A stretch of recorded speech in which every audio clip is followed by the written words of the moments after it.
మీ business ఏదైనా మీ ఊర్లో promotion చేయాలంటే అది సుమన్ టీవీతోనే సాధ్యం. ఇప్పుడే సంప్రదించండి. ఎప్పుడు ఆర్టీసీ సిబ్బంది జీతాల కోసం బాధపడుతున్నారని, లేకపోతే ఆర్టీసీకి కావాల్సినటువంటి డబ్బు ప్రభుత్వం నుంచి రావాల్సింది రాకపోవటం వల్ల ఇబ్బంది పడుతున్నారని, ఆర్టీసీ ఆస్తులను అమ్ముతారనేటువంటి ఆందోళన, ఆర్టీసీని పూర్తిగా ప్రైవేట్ పరం చేసి రాష్ట్ర ప్రభుత్వ రంగ సంస్థగా మిగలదేమనేటువంటి ఆందోళన ఎప్పుడూ వింటూ ఉండేవాళ్ళం. అటువంటి ఆందోళన కార్యక్రమంలో పెద్ద ఎత్తున ఆనాడు మనమందరం కోరి కొట్లాడి తెచ్చుకున్న తెలంగాణ రాష్ట్రంలో మీరందరూ పెద్ద ఎత్తున సమ్మె చేస్తే కూడా ఆ సమ్మెను ఉక్కుపాదంతో అనగదొక్కి మీకు స్వేచ్ఛ అనేదే లేకుండా, భావ స్వేచ్ఛ అనేదే లేకుండా చేసినటువంటి గత ప్రభుత్వ టీఆర్ఎస్ పాలనను చూశాం. ఈరోజు పట్టుమని 90 రోజులు కూడా పూర్తి కాలేదు. కేవలం అతి కొద్ది సమయంలోనే ఇవాళ ఆర్టీసీ బస్సు కొత్త బస్సులతో ఆర్టీసీ తిరుగుతా ఉంది. తిరగటమే కాదు, గతంలో ఇక్కడే డాక్టర్ బాబాసాహెబ్ అంబేద్కర్ గారి సాక్షిగా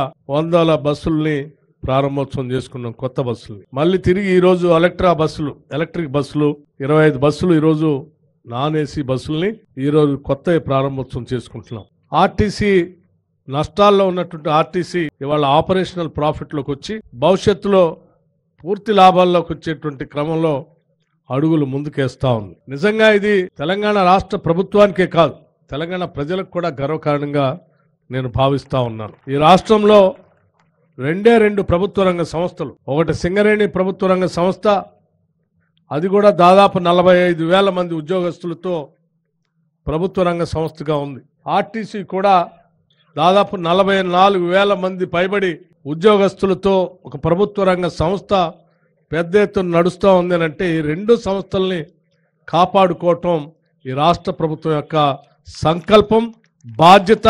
ఇది మనందరి అవసరం అని కూడా నేను భావిస్తూ ఉన్నాను. పెద్ద ఎత్తున దాదాపు 1,00,000 మందికి ఉద్యోగ అవకాశాలు కల్పిస్తూ, కొన్ని లక్షల మందికి రవాణాని సౌకర్యాలు కల్పిస్తూ ముందు తీసుకుని పోతున్నటువంటి ఆర్టీసీ తెలంగాణ రాష్ట్రానికి ఒక తలమానికం లాంటిదిగా భావిస్తూ ఆర్టీసీని అమ్మనీయం, ఆర్టీసీ ఆస్తులు అమ్మనీయం, ఆర్టీసీని నష్టాల్లో ఉండనీయం, ఆర్టీసీని ఉరుకులు పరుగులు పెట్టిస్తూ ప్రజలకి సేవ చేసే కార్యక్రమంలో భాగంగా కావాల్సినటువంటి ఆర్థిక పరమైన సహాయ సహకారం ఎప్పుడూ అందిస్తూనే ఉంటాం. ఆర్టీసీలో పనిచేసే ప్రతి బిడ్డ ఈ తెలంగాణ బిడ్డనే. ఆ పనిచేసే ప్రతి బిడ్డకు సంబంధించిన కుటుంబం చల్లగా ఉండాలని, ఆర్టీసీలో ఉద్యోగం చేస్తున్నామన్నటువంటి భరోసాతో తన కుటుంబ సభ్యులు కూడా బతకాలని చెప్పి, ధైర్యంగా ఉండాలని చెప్పి ఈ రాష్ట్ర ప్రభుత్వం ఆలోచన చేస్తుంది అని చెప్పడానికి ఈ 90 రోజుల్లో అనేక ఉదాహరణలు నేను చెప్పగలను. రాష్ట్ర ముఖ్యమంత్రి వర్యులు రేవంత్ రెడ్డి గారు కానీ, లేకపోతే నా సహచర మంత్రివర్యులు పొన్నం ప్రభాకర్ గారు, కోమటిరెడ్డి వెంకటరెడ్డి గారితో సహా మిగతా మంత్రివర్గ సహచరులు అందరూ కలిసి సమిష్టిగా ఈ ప్రభుత్వ రంగ సంస్థల్ని బతికించుకోవాలి, వాటికి బలోపేతం చేయాలి, ఆర్థికంగా నిలదొక్కునేటట్టు చేయాలని చెప్పి నిత్యం ఆలోచన చేయటం వల్లే ఈరోజు ఆర్టీసీ ఈ రకంగా మనుగడ సాగిస్తుందని కూడా నాకు చెప్పడానికి ఎటువంటి సందేహం లేదు. గతంలో ఉన్నటువంటి ఎరియర్స్ ఏమైనా ఉంటే ఆ ఎరియర్స్ సంబంధించి కానీ, లేకపోతే బాండ్స్ ఉంటే బాండ్స్ సంబంధించిన పేమెంట్ కానీ, లేకపోతే ఈ రాష్ట్ర ప్రభుత్వం నుంచి పే స్కేల్ అరియర్స్ కానీ 50% అరియర్స్ కానీ, లేకపోతే కొద్ది రోజుల క్రితమే 21% పే స్కేల్ ఖరారు చేసుకోవటం కానీ, ఇవన్నీ కూడా కేవలం ఈ 90 రోజుల్లో రాష్ట్ర ప్రభుత్వం సాధించినటువంటి విజయాలుగా నేను భావిస్తూ ఉన్నాను.